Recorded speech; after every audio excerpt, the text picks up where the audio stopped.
อาจารย์การนมัสการครับอ่าเป็นงานวันนี้นั่นมันคือครับผมมียังทำไรหรอครับนี่ทำมาที่แยกจริงที่ผู้บาอาจารย์เป็นสอนความสุขกับความทุกข์นี่มันเกิดจากหยังครับ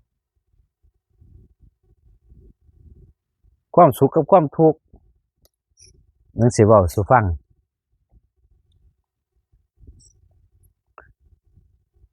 อันที่เฮาย่างมามันหันนี่ล่ะเฮาความพอใจนั่นมันก็เป็นความสุขความสุขก็คือความพอใจย่างมานั่นถ้าบ่พอใจก็บ่ย่างแม่นบ่ล่ะถ้าบ่ไปบ่มาไปหันมองนี้ถ้าบ่พอใจก็บ่ไปความสุขส่วนมากคนเฮานี่สิแล่นนำหาแต่ความสุขแล่นนำหาแต่ความสุขพัดแล่นหนีความทุกข์เท่าใดบัดนี้พระพุทธเจ้าเพิ่นว่าสัจธรรมความเป็นจริงทุกข์สมุทัยนิโรธมรรคตัวนี้อันเฮาไปแล่นนำความสุขแหมพัดแล่นหนีความทุกข์เพิ่นคือว่าทุกข์สมุทัยนิโรธมรรคเพิ่นคือบ่ว่าสุขสมุทัยนิโรธมรรค มันก็มีนัยยะของมันอยู่เด้ก็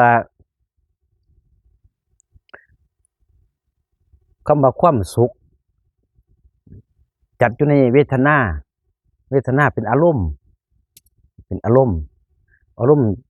สุขอารมณ์ทุกข์อารมณ์บ่สุขอารมณ์บ่ทุกข์ไม่ทุกข์ไม่สุขนั่นน่ะ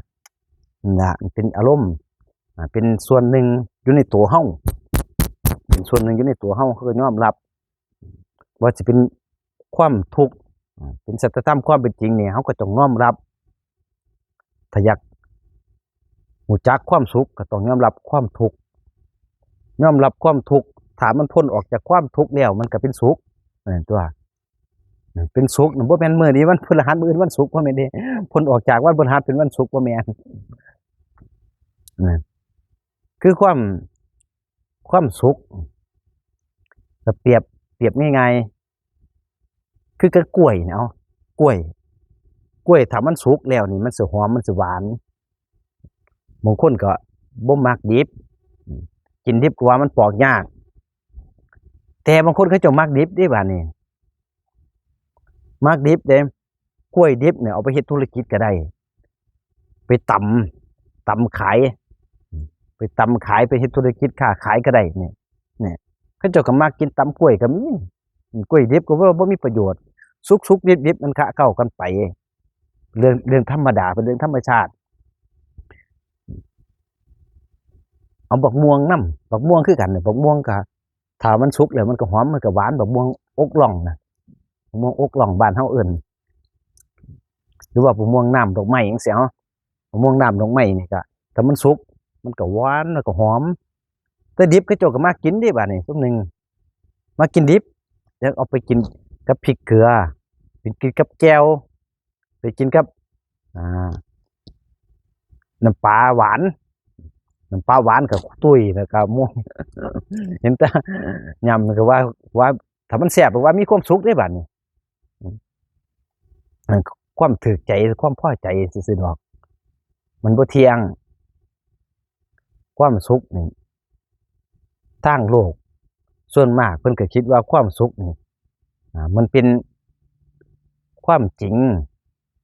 แต่ที่จริงมันบ่แม่นความจริงมันแค่ความทุกข์มันดับความสุขมันก็เกิด